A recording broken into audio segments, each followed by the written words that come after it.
కానీ కేటీఆర్ గారిని ప్రేమ ఒకటి అడిగారు. ఏదైతే మెట్రో వదిలిపెట్టిండో రేవంత్ రెడ్డి గారు మా మీద కక్షతో తీసేసినాడో ఆ మెట్రోని మీరు రాగానే మొదలుపెట్టమన్నారు. సరే ఎట్లాగో రాజేంద్ర నగర్ దాకా వస్తుంది, అక్కడ నుండి మహేష్ను కూడా తీసుకురమ్మని నేను అడుగుతున్నాను.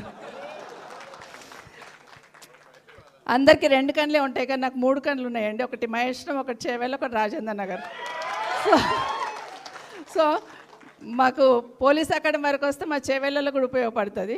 సో అక్కడ నుండి అక్కడికి అట్లా 3 కలిస్తే నాకు 3 నియోజకవర్గాలు కూడా ఉపయోగపడుతుంది. 3కి మెట్రో ట్రైన్ నిజంగానే ఇప్పుడున్న ప్రభుత్వానికి ఏం చేయాలో కూడా ఆలోచన లేదు. కానీ కేటీఆర్ గారిని మన నియోజకవర్గంలో అంటే రాజేంద్ర నియోజకవర్గంలో కోన ఏ మూలకి ఏముందో చెప్పమంటే చెప్తాడు. ఇక్కడ కూర్చొని ఎక్కడ రోడ్డు కావాలా, ఎక్కడ లేకపోతే ఎస్ఎన్డిపి నాలా కావాలా, ఎక్కడ లింక్ రోడ్ వేయాలా, ఇవన్నీ కూడా కేటీఆర్ గారు గత 5 సంవత్సరాలు ఏం చేశారో చూసాం. మనమంతా సైకిల్ ట్రాక్ చూస్తూ ఉన్నాం, గండిపేట డెవలప్మెంట్ చూస్తున్నాం. ఒక్కొక్కటి కాదు, ఒక్కొక్కటి చెప్పాలంటే 1 గంట పడుతుంది.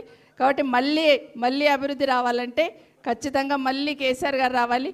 కేసీఆర్ గారు రావాలంటే రేపు ఎన్నికలు జరిగే పునాది జిహెచ్ఎంసీ ఎన్నికలు జరుగుతున్నాయి కదా, ఆ ఎన్నికలంతా కూడా మనకు పునాది అవుతుంది. ఖచ్చితంగా గట్టిగా రేపు మున్సిపల్ ఎలక్షన్స్ ఉన్నాయి, వాటిలో కూడా మనకు బీఆర్ఎస్ జెండా పట్టిన ప్రతి ఒక్కరిని గెలిపించినట్టు అందరం కూడా ప్రయత్నం చేద్దామని తెలియజేసుకుంటూ చాలా మాట్లాడినా.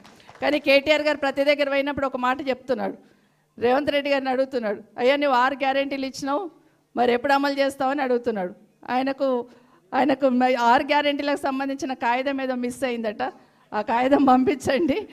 సంతకం పెడదామంటే పెన్ను కూడా లేదంటే పెన్ను కూడా పంపించండి. 2 పంపిస్తావేమన్నా చేస్తాడేమో అడిగి కేటీఆర్ గారు అడుగుతున్నారు. కానీ ఇవి 2 పోయినాయంట వాళ్ళ దగ్గర. మరి ఆయన ముఖ్యమంత్రి గారి దగ్గర 2 లేవంట, పెన్ను లేదంట, ఆ కాగితం కూడా లేదంట. 6 గ్యారెంటీలు అది ప్రతి అక్క చెల్లెల దగ్గర రాష్ట్రంలో ఎక్కడైనా దొరుకుతుంది, ఎక్కడైనా తీసుకొని పంపించమని కేటీఆర్ గారిని కోరుకుంటూ మరొకసారి ఇక్కడికి వచ్చిన అందరికీ కూడా స్వాగతం చెప్తా ఉన్నాను.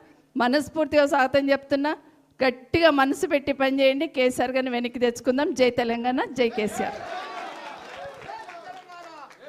మామూలుగా ఒక నియోజకవర్గంలో